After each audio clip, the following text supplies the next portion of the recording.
According to the Internet Crime Complaint Center, also known as IC3, and the Better Business Bureau, the prevalence of online scams and the number of people that falls for them has dramatically increased since the onset of the pandemic.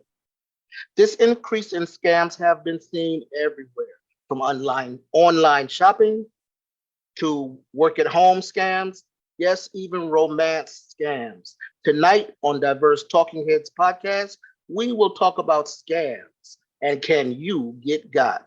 Only on Diverse Talking Heads podcast.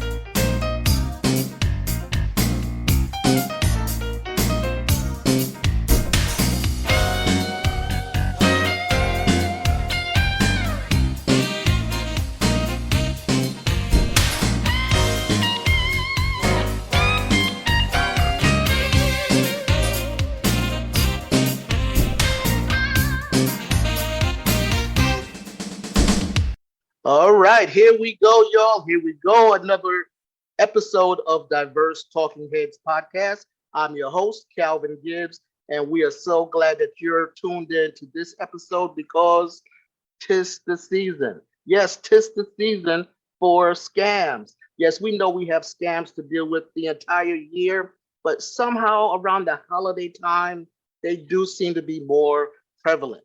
And with us tonight is our panelists of experts that's going to talk about scams. Please let me introduce them. We have Amy. Hello, Amy. Hello, everyone. Thank you for being here. We have Karen. Hi, everybody. Happy holidays. Happy holidays, Karen. And we have Michelle. Hello, this is Michelle. Hey, Michelle. And we have Charlie. Calvin, thanks for having me. Thank you for being here, Charlie. And we have Dan. Hello, everyone. Good to be back. Good to see you. And last but not least, we have JD. It's good to be back, Calvin. Good to have you again, Good to have you again, JD. Yes, it has been a while. But let's get right to it. Scams. Have you ever gotten an email that just didn't look right? Maybe it had words misspelled or different case of letters than it should have been, or even from a name you don't recognize.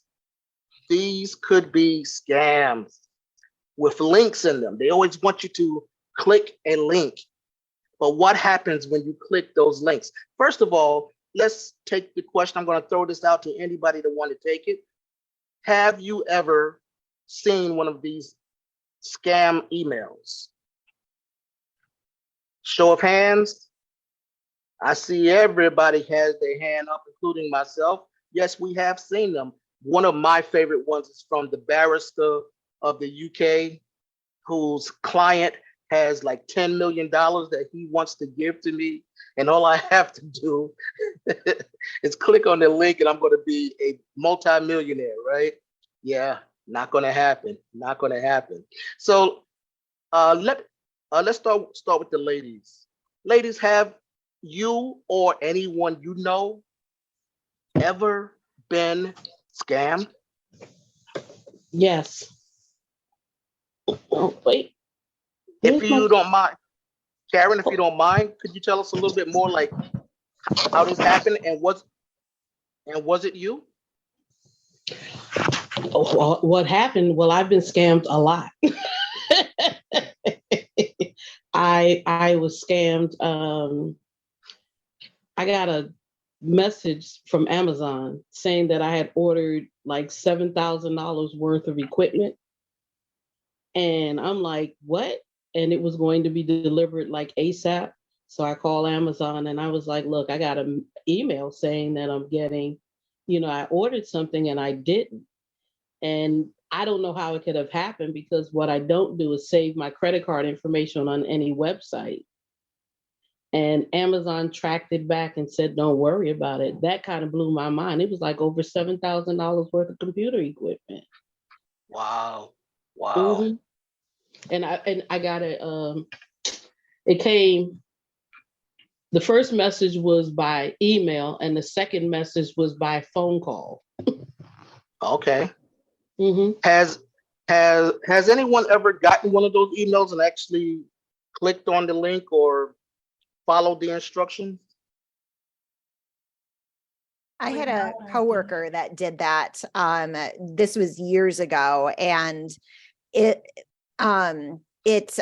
we worked at an executive search firm, and I don't want to specifically name anyone, but it was like, find out details about anyone, which I think for most of us, we would recognize that as a scam, but because her particular job was to research people in order to place them in companies, she's like, oh, this must be new software I could buy. Oh, she really, really messed up her machine, I remember. So they got, it was targeted toward exactly the right person, unfortunately. And she was really kicking herself afterwards.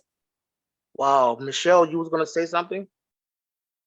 Oh, I was going to say that I know, I'm not going to name which company, but I know a company that received an email from an actual person that works there, but it was a stolen email, or it was in disguise. So then it was a security breach to obtain the access to their portals and things like that. So a long story short, the company had to pay money to get their data back, but it's a very long process and they still haven't recovered it fully. So that's a real deal. Yeah, and it's a real problem as well when companies are hacked and then that data is being held for ransom. It becomes a question of, do you pay the ransom and hope to get the data back, or do you pay the ransom and get nothing back? So it is a problem. Dan, you had something to say. Yeah, I'm going through this week with my mother. Somebody tried to scam her. They sent her an email. She got confused with it. My mom's 93 years old, and then they called her and they tried to walk her through, saying, we're your bank, and tried to get the money from her account. And what they did is they said, well, we put, you just need to pay $500 here. And then they actually got her to sign up for Zelle, and the money went out. She didn't know what it was. No. And no. Then what they did is they said, well, you gave us 500 and we're going to refund it to you. And then they said, oh, we accidentally gave you 5,000. You need to send us a check for 4,500 to correct it. Oh no. Fortunately, at that juncture, she called me, and I've been working through. We had to change her bank account. We have somebody who was coming in to look at her computer because apparently they put something on there. So this is very common, that especially with older people, they're going after them. And the biggest thing that came out of this was the embarrassment. So she was embarrassed that she was scammed, and they use that against you. That and sucks. I'm still working on it. I've spent probably 8 or 9 hours on the phone this week, just trying to undo things. Fortunately, we caught it and they were able to void it, and she didn't lose any money, but it could have easily gone a different way. Man, that really sucks. I'm so sorry that happened to your mother this week. And they know out there that this is the holiday time. A lot of people are ordering things online. I got an email supposedly from FedEx saying that the delivery I had was going to be detained or suspended or whatever, and to get more information or set a new date for delivery, click the link. I was like, get out of here. First of all, I have nothing coming FedEx, so delete, but somebody that may have had something coming was expecting it, maybe not even from FedEx. They may say, well, I've been waiting for this package. Let me click on and see what, and then boom, everything is gone. Charlie, do you have anything to say on this part Oh, of the yes, conversation? sir. Yes, I was subject to a scam earlier in the year, which I lost several $1,000s. It happened on my computer. And it was Monday morning. I was doing some work, and usually I'm out Monday mornings. I wouldn't even been on the computer, but I wasn't out that day. And suddenly, all this stuff came up on the computer I'm on now, and like, oh, you're getting hacked and all this stuff. Scared the crap out of me because I'd never seen anything like that on that particular computer or any computer before. And I won't elaborate too much on it because I then got involved in some things which were very stupid on my part. I'm frankly very embarrassed about it. But suffice to say, we were scammed out of some money because of it. It was reported to the authorities. The authorities told us, and there was an international organization, because this was probably not from the US, where the source of this came from. And, the local authorities told us, you're not likely to get it back, but you should report it to this international organization. So in case, because it's very hard to investigate these things. So for me personally, it was very embarrassing. Basically, I lost my mind for 2 hours. There was a series of events that I was involved in afterwards, which I don't want to elaborate on, frankly, because I'm frankly embarrassed about it. And so that's what happened. So my way of dealing with it is I was lucky through the work that I do is I worked extra, and 3 months later I made all the money back. Oh, that sucks. Yeah. I mean, it's good. It's good that you was able to work and replace that money, but it sucks that it was taken from you in the first place. I'm sorry, I didn't mean to cut you off. Charlie, that happened to me a couple of years ago. There was a virus in my computer, and I dialed the number from Microsoft. And supposedly they fixed the problem, but they really didn't fix the problem. It was some other hacker that got in to our system. And what happened was I purchased, I had to pay for the repair, and it was for like 6 months or a year. Anyway, when it expired, they called me back and told me that I needed to update my credit card. And I was like, no, I don't need the service anymore. And I said, well, what information do you have? They quoted my debit card, my credit card verbatim, address, everything, phone number. So what I did is I turned around and closed everything out and started all over. And when they called, I said, you have the wrong person, because they were calling like every day trying to get my information again. I also had that where had a number to call. It was I'm not sure where it was at, but I got talked to an individual who gave me some instructions, which I followed, which was again very stupid of me to do, and it evolved from there over about 2-3 hours time. Well, you don't know, because they had me give them access to my computer, so they had my IT address. So what we did, we dumped we wiped out the whole system. Okay. We changed, we wiped out the system, got a new router and everything. And that's one of the reasons why they were calling like back to back constantly, because they wanted access back in.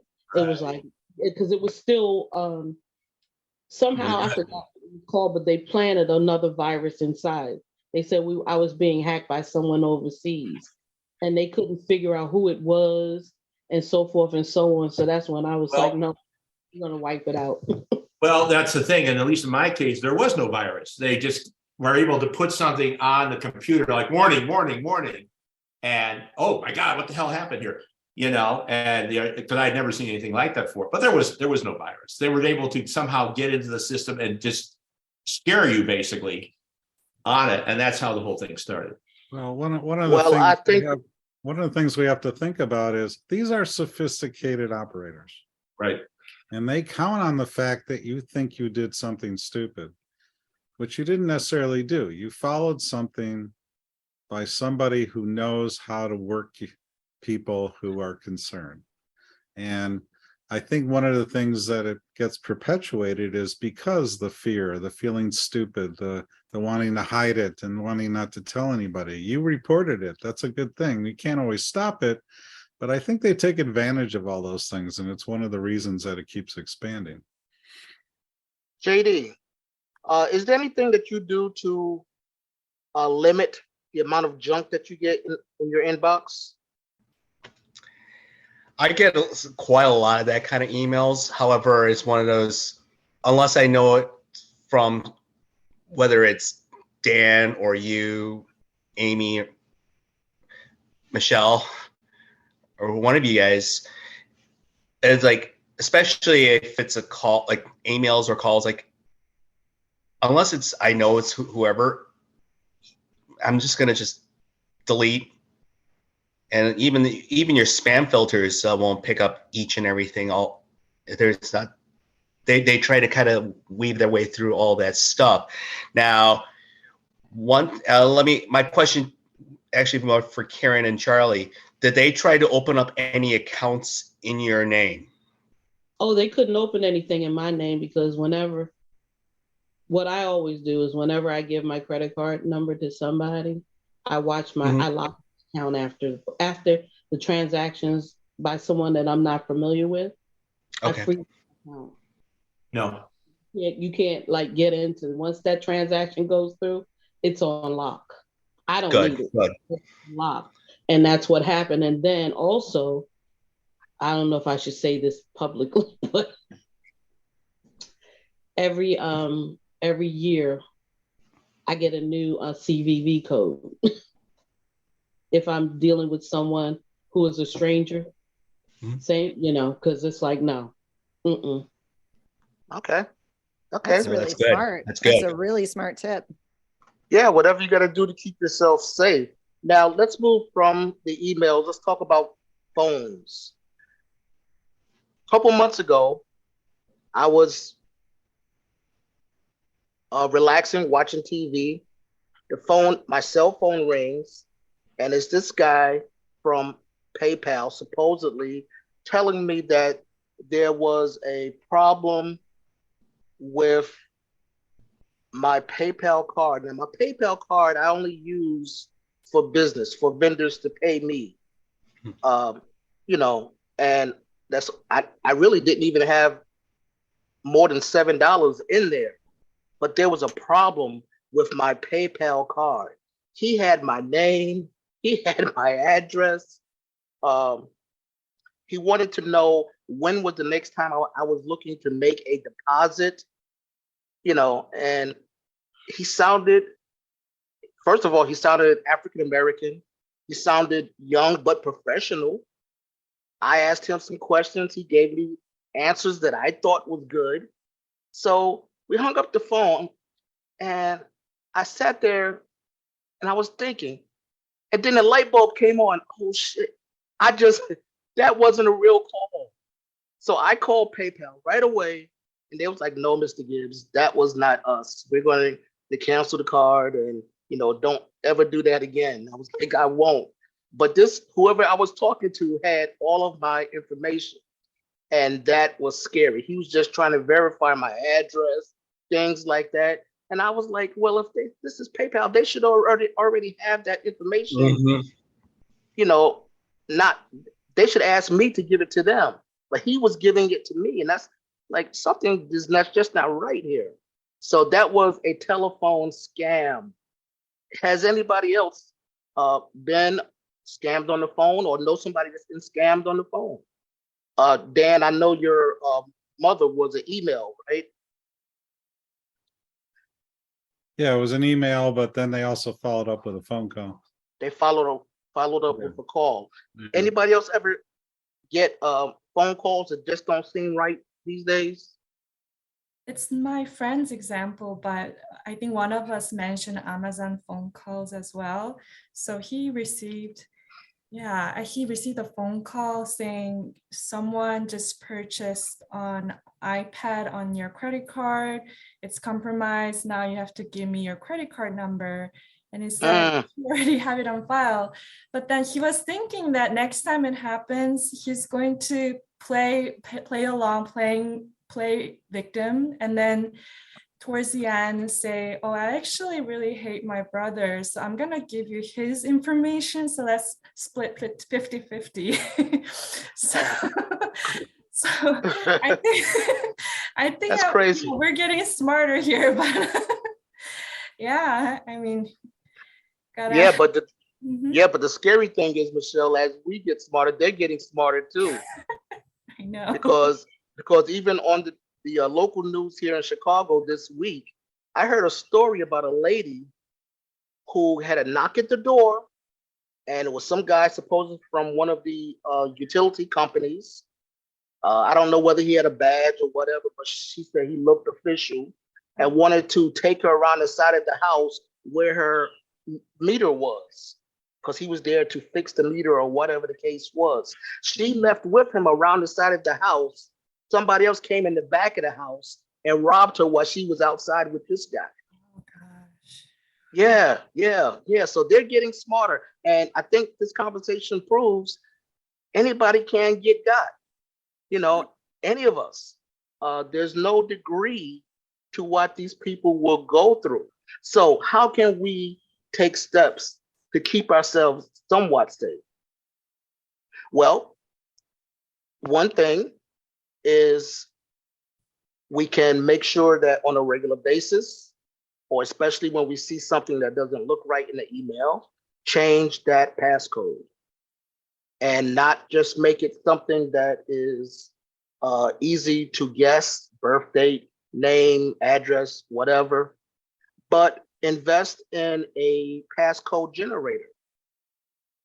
I have one through Norton's, and it gives me like 20 plus digits of codes for passwords, and it keeps it in a vault for me, so that whenever I need to go into an email, I have to sign on with their password, or any shopping sites that I use on a regular basis.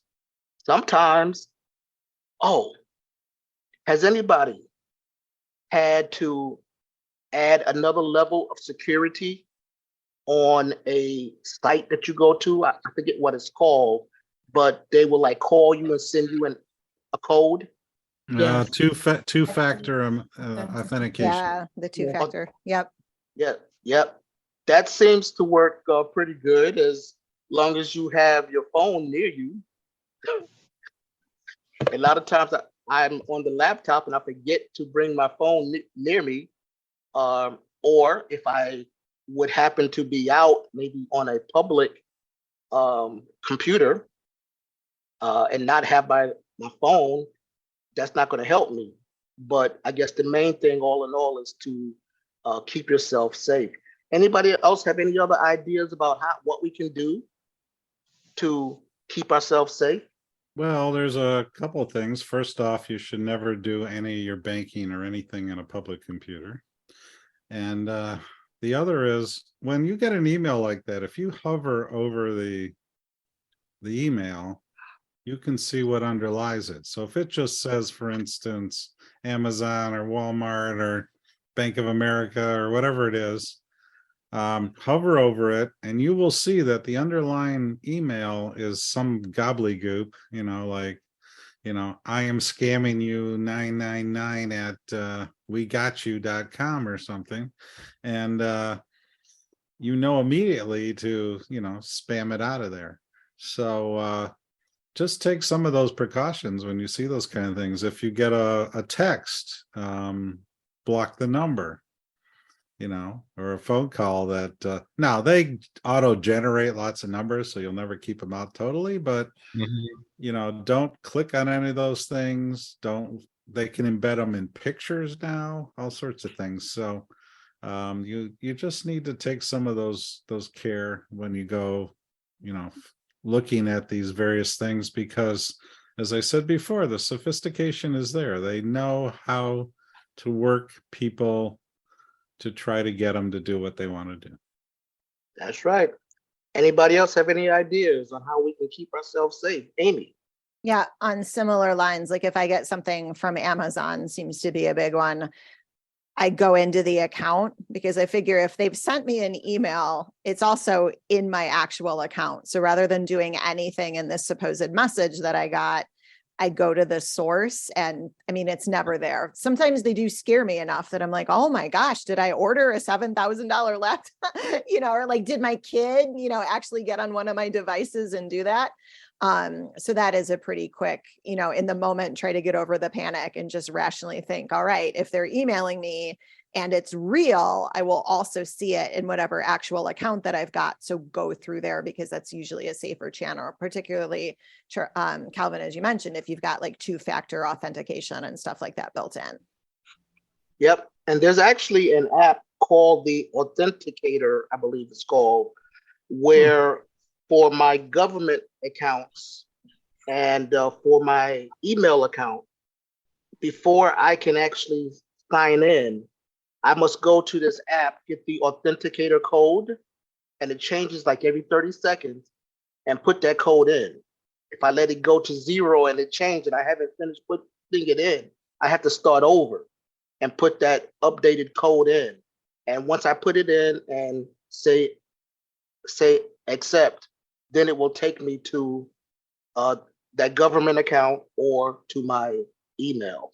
I found that's pretty safe. It feels, at least it feels safe. We never know how safe something is until it doesn't work, but it seems pretty safe. Another thing, has anybody heard of virtual cards? Virtual cards. Right now, there's only 3 banks in the US that offer virtual cards to their customers.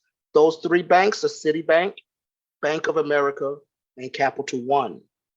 And what it is, I have Capital One. What it is, you have your hard copy card, of course, your credit card, but you also get a 16-digit virtual card and expiration date and a CVV, which you can use for online shopping.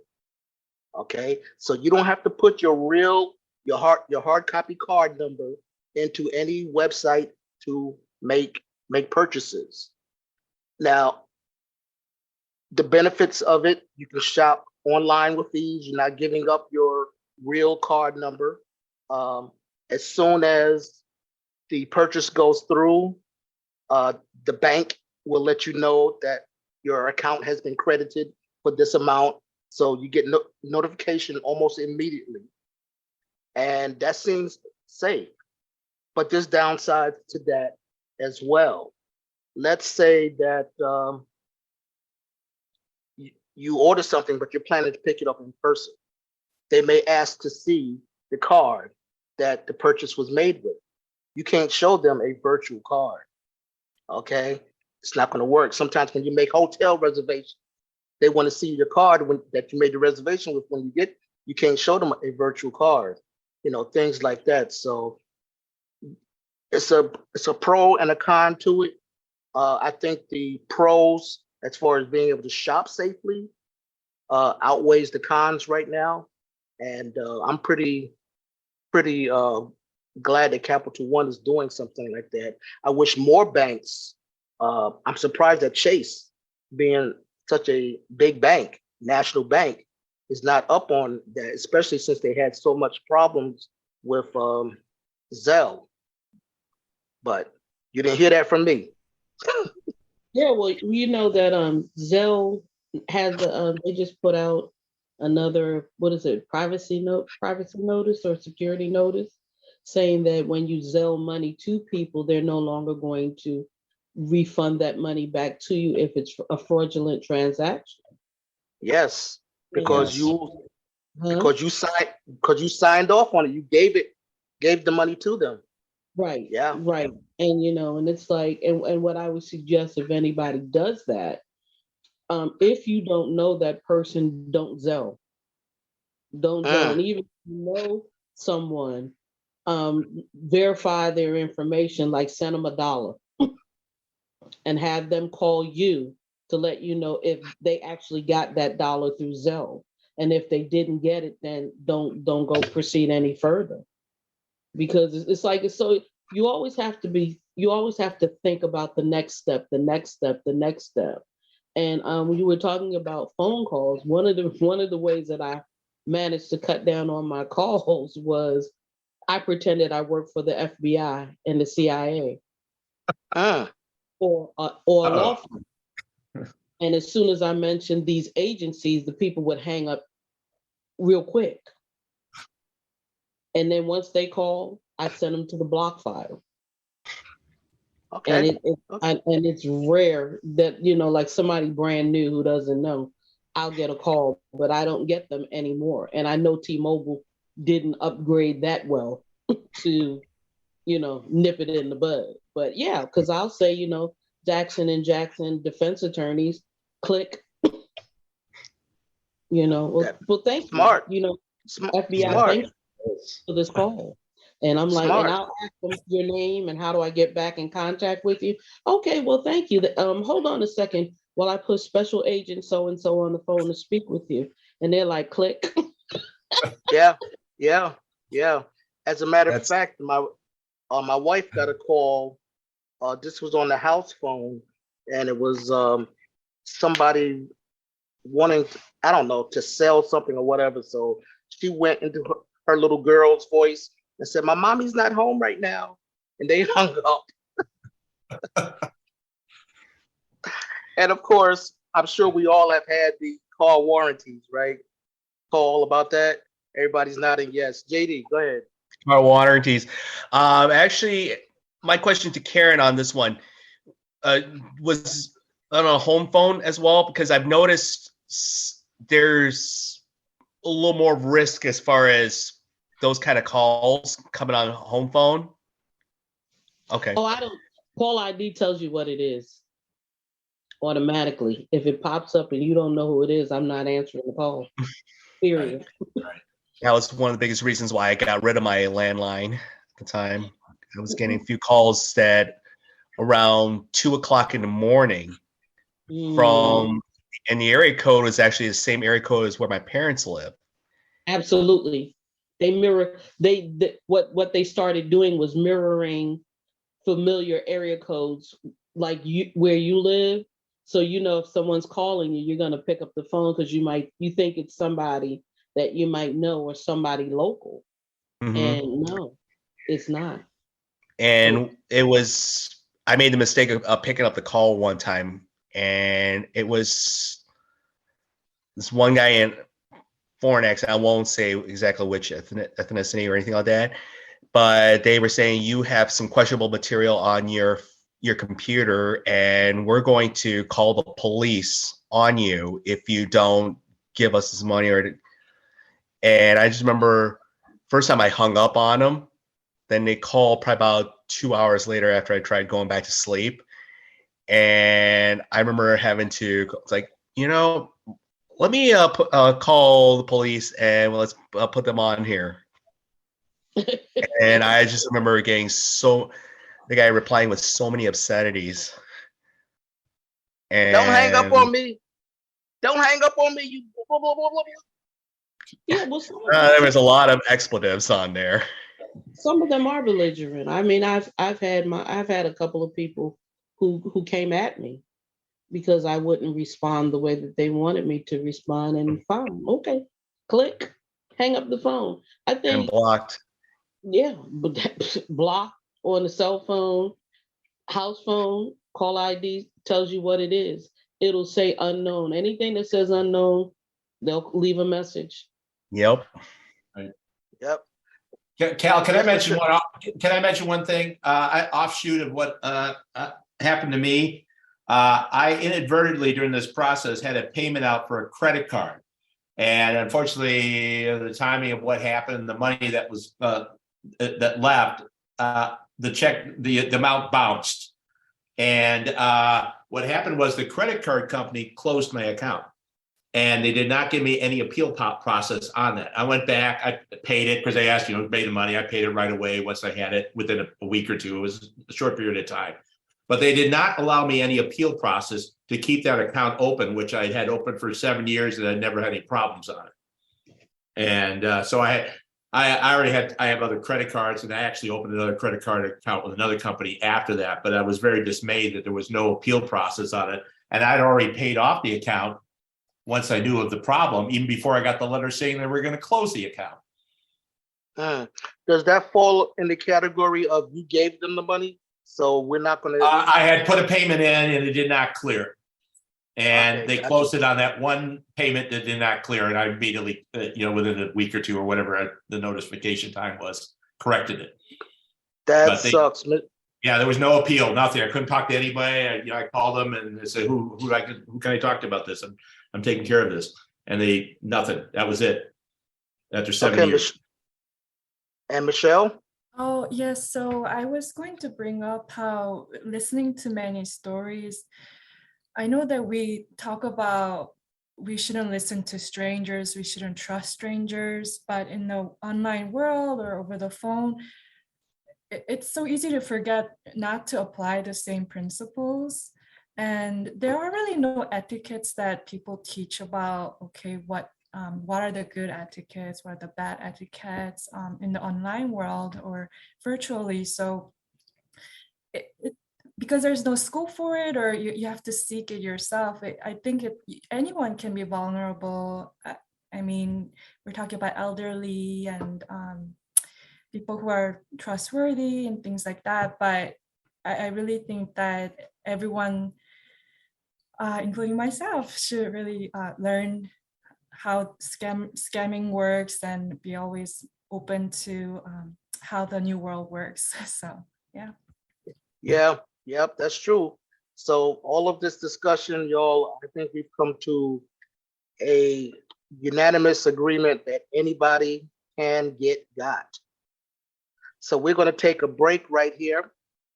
Thank you all. Thank the panelists for their conversation and thoughts on this topic. When we come back, we will have our round robin discussion. We don't know what the topic is going to be at this time. We will find out when we come back on Diverse Talking Heads podcast.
And we are back. This is Diverse Talking Heads podcast. I'm your host, Calvin Gibbs, and now we're going to go into our next segment, which is, we call it our round robin discussion. And this evening it will be led by our panelist, Dan. Dan, take it away. Okay, welcome back, panelists. So have you noticed that there's suddenly this thing called quiet quitting? And the Fed is wanting to increase unemployment by bringing down inflation, and Wall Street drops your stock, and if you employ people and as soon as you lay them off, they raise it. Workers, for the first time in a long time, are coming into their power. We had, coming out of this pandemic, that workers are getting the upper hand in the employment equation. And now we're suddenly coming up with all these other things that kind of knock us back down. And what I'd like our discussion to be about is, what do you think's happening there? And what do you think about the workers coming into their own? And, you take myself, for instance, I give it an honest day's work. I help my company make a profit. That's why they pay me. But I also expect respect, and I want to have a good work-life balance. That has changed from the attitudes pre-pandemic. I just wanted to see what the panel kind of thought about that. Well, I'll go first then. My personal feelings is that, first of all, I have a problem with corporate America.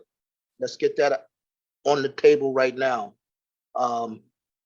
I think that workers coming into their own is a good thing. It gives them a voice, more of a voice. They can make sure that their needs are always in front, things that they need. And besides the job that you mentioned and, taking care of the company, another thing that I think is important, Dan, besides the work-life balance and all, is a competitive salary. That's most important as well. And I think that with people being able to have a voice or even have a choice as to how they're going to make a living, I think it's a good thing. Back to you. Okay, thank you. So just to, add to that, do you get the feeling that the companies themselves have kind of broke the contract with workers? I do. I think they broke the contract long time ago, because here you have, it used to be a time the New York Daily News used to post, the bonuses given to CEOs and CFOs and so forth. And a lot of them were major corporations. And you have people who are busting their behinds to make sure that everything runs smoothly. There's absolutely no reason that a CEO or CFO can get an $8 billion bonus and an employee gets 1.5%. The employee gets 1.5%, their insurance costs go up 3%. Where's the advantage? Do the math. It's common sense. And not only that, if you're laying off people and you're adding more responsibility to someone's job, why can't they be compensated for that? You have people now, they can't even take a vacation because they have their phone and they have the work phone. And if you have a work phone, you must answer it whenever they call. So where's the fairness in that? There's no time restrictions or limitations with employers. You can't bring somebody in making more. When I was temping, this is what I learned. When I was temping, all the positions that I had, I was making way more money than the person who was a permanent employee would have received. Now, how is that fair? Sure, That's yeah. because Yes. that's because you weren't being paid by the employer. You were being paid by the temp agency, right? Yeah, And but it created a problem for me when workers found out, not factoring the fact that I wasn't collecting benefits like they were collecting. When they found out I was making more than that person or them, that was such a big issue. And it was shocking to me to watch people work hard, do their best, and not be compensated for it. I think that's the biggest problem with society today and the workforce. People who know they have value, who bring value to an organization, who help them be successful on a daily basis every time they commit to do their work, they're not being compensated fairly. And that's a problem. Well, thank you. So one of my questions here is, when you get a word, you get a phrase like quiet quitting. It's a very negative connotation. Now, what they're really talking about is somebody saying, I am not going to work until I drop. I want some balance here. I'm going to do a day's work, but then I want to go home and I'm not going to answer your phone. However, by calling it quiet quitting, now it puts the onus on the worker, not on the employer. So I just wanted to get some ideas of what you're thinking in that regard. I thought quiet quitting was when you are no longer I read several definitions of quiet quitting, Dan. So help me. Well, quiet quitting was originally came out to say that you're just gold bricking it. You're just sitting there walking through the job, not doing anything. And I'm asking, is it really a label that's been put on a worker? JD had something to say? More of coasting. So you just basically, instead of trying to really get your work done, I'm just more going to go in. I'm just going to get my 8 hours in. I don't care if I get my work done or not. I'm just going to go in, get my 8 hours logged in, and I'm going to get out. Yeah, and that's how it's defined. But I guess what I'm asking is that actually what's happening, or are we defining it that in order to remove this newfound power of the worker? I think it's more the latter. Okay. I think it's more the latter. Anybody else want to hop in? I've seen people who are getting ready to retire, quote unquote, quiet quit. They're not doing as much. They're just like JD said, going in, doing their 8 hours and leaving. Michelle? So I do think that from the trend of my own networks, it's true that people value family time more and more, having more personal time over work. And so I think that's why we see many groceries or even restaurants having a hard time filling positions. We've seen that over the years. I do think that because the economy is predicted to have recession, companies are taking advantage of that and then laying off many workers. And also compensation wise, things can be more in their favor. And I do think that when it comes to the quiet quitting, it could be used in the favor of the company as well. So that's my take on that. All right, great. Okay. Yeah, because I looking at kind of the trends and how it's talked about, how most economics is talked about is from the corporate perspective. And I find what's kind of interesting is as we came out of this pandemic, that work has changed. The world is not what it was a few years ago. And I give credit to and I think a lot of this trend came from some of the younger workers who saw their parents thrown out of work, who saw that perhaps there's more to life than just working, but who still work hard and want to give an honest day's work. But because they won't stay there all night, are being told that they are quietly quitting. And what I'm looking for here is really how we define and how we talk about this condition of work that we all participate in. Amy? Yeah, I think there's a facet of it as well, because I remember being a young person, being like very young in college, and probably because of my age and et cetera, being the one that was always on the closing shift. And I'd look at folks around me and we were all kind of like the young folks who didn't have to earn a lot, who were sort of on that closing shift. I think when you couple the mental health crisis and sort of what we've done to young people, like high schoolers, college kids over the pandemic, but also building up to that, I don't know that they have the capacity to work. And looking in hindsight, and I mean that in a positive way, like I think there is too much on their plates. And I don't blame them. Like, I don't want a 17-year-old who's trying to finish high school and build their future working until midnight because, some stupid chain restaurant wants to stay open for that, $100 they're going to make or whatever. Like, I'm kind of fine with some of the aspects of this quote unquote work crisis we're in, because to the point of what everyone else has said, it doesn't really serve the individual. It served some way high up CEO. And I don't care anymore. I don't. I want the little person to be able to go home and go to sleep and not be as stressed. Okay, Kelvin. Yes, Amy, and I agree with that, but not only for the young people.